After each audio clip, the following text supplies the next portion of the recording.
Teman-teman, kami dari kelompok 1 akan mempresentasikan hasil diskusi kami pada modul 1.1 ruang kolaborasi 1.1.A.5.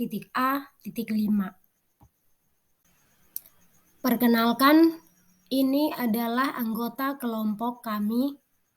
Yang pertama, Laut Maximas Lona STP.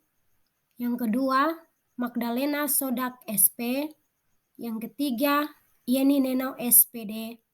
Yang keempat, Didimus Nubatonis SPD. Dan yang kelima, Tati Daswati Amnifu SPD. Kita akan bahas dari pertanyaan yang pertama. Apa kekuatan konteks sosiokultural di daerah Anda yang sejalan dengan pemikiran KHD?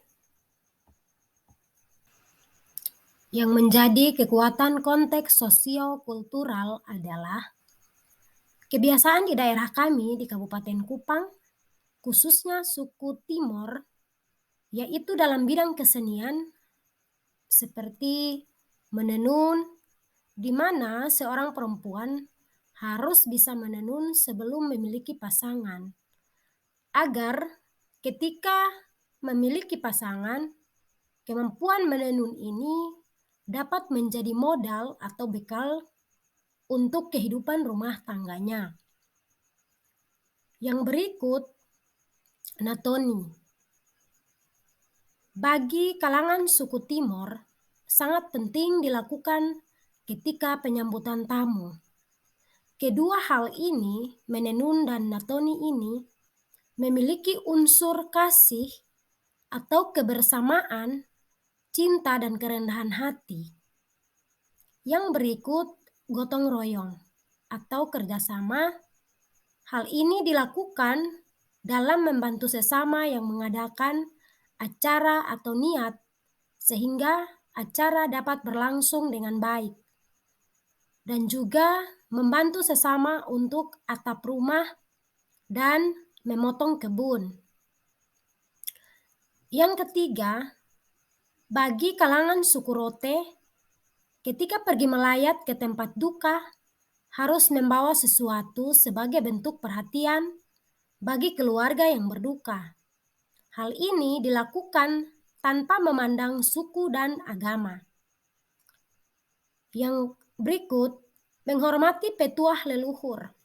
Di daerah kami masih saja terjadi hal-hal yang berkaitan dengan petuah-petuah leluhur, misalnya makan tidak boleh menyanyi, ibu hamil keluar rumah pakai paku di kepala.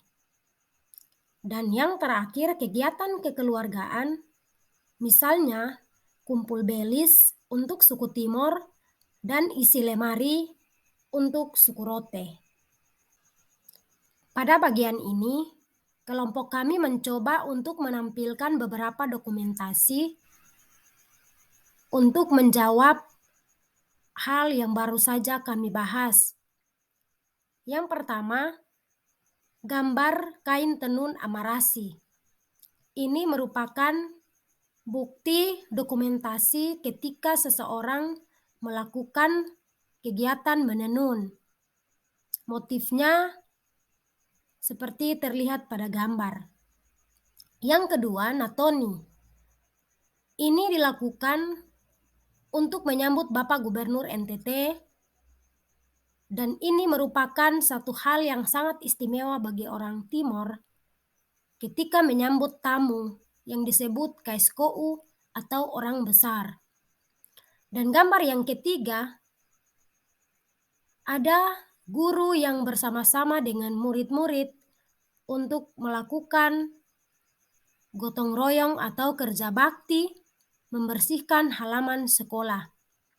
Dan yang terakhir merupakan dokumentasi ketika terjadi acara keluarga, kumpul belis atau isi buku atau isi lemari yang dilakukan oleh suku Timor dan suku Rote.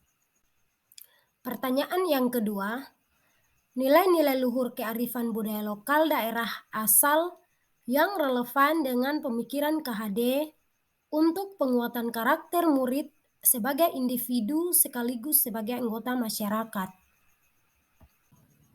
Yang pertama itu kegiatan keagamaan. Di dalamnya kelompok kami mencoba untuk menguraikan 3 hal. Yang pertama, di sekolah saya diadakan ibadah awal dan akhir bulan dipimpin oleh guru dan murid. Yang kedua, Natal bersama setiap bulan Desember biasanya dilakukan menjelang libur semester 1. Dan yang ketiga, anak-anak wajib menghafal ayat hafalan di setiap jam pelajaran agama. Yang berikut membangun empati. Di sini kelompok kami mengkategorikan 2 hal, yaitu yang pertama, ketika warga sekolah mengalami duka, maka akan diadakan donasi secara sukarela, lalu hasil donasi itu akan diserahkan kepada yang berduka. Dan yang kedua, jika ada warga sekolah yang mengalami sakit, akan dikunjungi dan didoakan. Selanjutnya, peduli lingkungan. Setiap warga sekolah harus taat pada program Lisai atau lihat sampah, ambil yuk.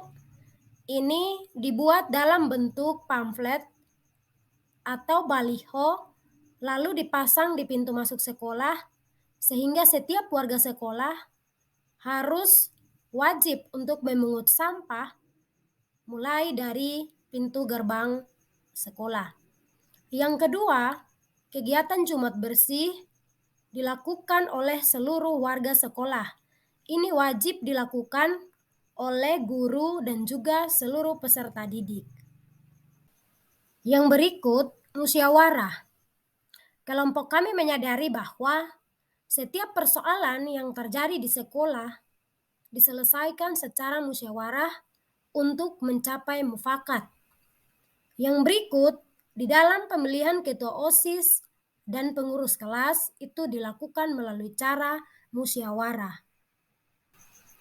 Pertanyaan yang ketiga atau pertanyaan yang terakhir, sepakati satu kekuatan pemikiran KHD untuk menebalkan laku murid.